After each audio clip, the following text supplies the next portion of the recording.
Shalom and good morning everyone. ఈ దిన కృపావాక్యము అనుదిన వాక్యము చూసుకుందాము. మొదటి దినవృత్తాంత గ్రంథము 22వ అధ్యాయము 13వ వచనము. ధైర్యము తెచ్చుకొని బలముగా నుండుము, భయపడకుము, దిగులు పడకుము. ఈ మాట దావీదు రాజు గారు తన కుమారుడైన సొలొమోనుకు సెలవిస్తున్నాడు. అయ్యా, నీ ముందు చాలా టాస్కులు ఉన్నవి. నువ్వు మందిరాన్ని కట్టాలి, ఈ ఇజ్రాయెల్ ప్రజలను పరిపాలన చేయాలి. ఈ ఇజ్రాయెల్ ప్రజలు పరిపాలన చేయడానికి నువ్వు జ్ఞాన వివేచన ఆత్మ ఆయన సముఖం నుంచి నువ్వు పొందుకొందువుగాక, నువ్వు దీవించబడదువుగాక, నువ్వు ఆశీర్వించబడదువుగాక అని దావీదు గారు తన కుమారుని బలపరుస్తున్నాడు. కాబట్టి అనేక మార్లు మన బిడ్డలను మనం బలపరిచేవారుగా ఉండాలి. వారి బాల్య దినం నుంచి వారి యవ్వనంలో వచ్చినప్పుడు వారు దేని విషయంలో వారు వెనుకంజ వేసినా మనం వారిని బలపరిచేవారుగా ఉండాలి. మరి ద గ్రేట్ అబ్రహాం లింకన్ గురించి మనం వినని వారు ఎవరు లేము. యుఎస్ఏకు ప్రెసిడెంట్ గా ఆయన అవడానికి ముందు అనేక శ్రమలు గుండా వెళ్ళాడు. వారి తల్లి బాల్య దినం నుంచి ఆయనలో నూరిపోసిన విశ్వాసము, ఆ భక్తి జీవితమును ఆయన ఎన్నో మార్లు మరి ఓటమి చవి చూశాడంట. ఓటమి చవి చూడడమే కాదు, ఆయన డిప్రెషన్ గుండా వెళ్ళాడట, మానసికంగా ఆయన కృంగిపోయాడట. కానీ ఆయన ఆ యొక్క తల్లి నూరిపోసిన మాటలను అనగా ఈ వాగ్దానం ఈ దినమును మనం చూసుకుంటున్నా. మరి దావీదు గారు సొలొమోను రాజుకు ఏ విధంగా చెప్తున్నాడో, అయ్యా, మోషే గారు ఇజ్రాయెల్ ప్రజలకు ఏ కట్టడలైతే ఇచ్చాడో ఆ కట్టడలను దినదినము వాటిని ధ్యానించుకుంటూ ఆ కట్టడల ప్రకారం నువ్వు జీవించినప్పుడు నువ్వు నిజంగా ధైర్యంగా ఉంటావు. నువ్వు దిగులు పడద్దు, నువ్వు భయపడద్దు.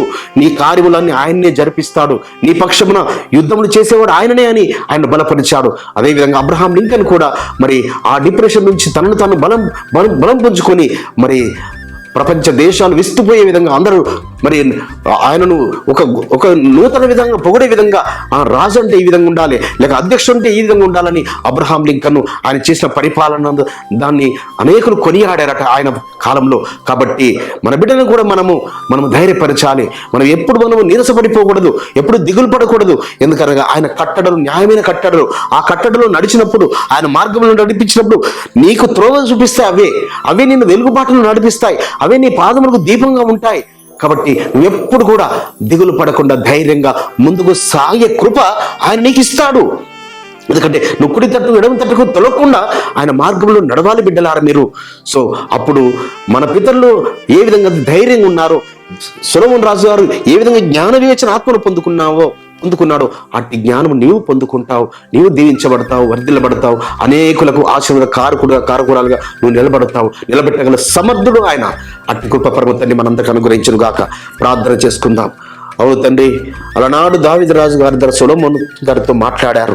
ఈ దినమున మాతో మీరు పరమ తండ్రి అయిన యాషోము ఇస్తే మాతో మాట్లాడుతున్నారు. మేము దిగులు పడకూడదని, ధైర్యంగా ఉండాలని, భయపడకూడదని మీరు మాకు సెలవిచ్చిన ఆ వాగ్దానం చేతపట్టుకొని మా ముందున్న ప్రతి విషయంలో మిమ్మల్ని ముందు పెట్టుకొని ధైర్యంగా సాగే కృప అనుగ్రహించమని నజరుడైన యాషోము ఇస్తే నామమున స్తుతించి ప్రార్థించి వేడుకుంటున్నాం పరమ తండ్రి.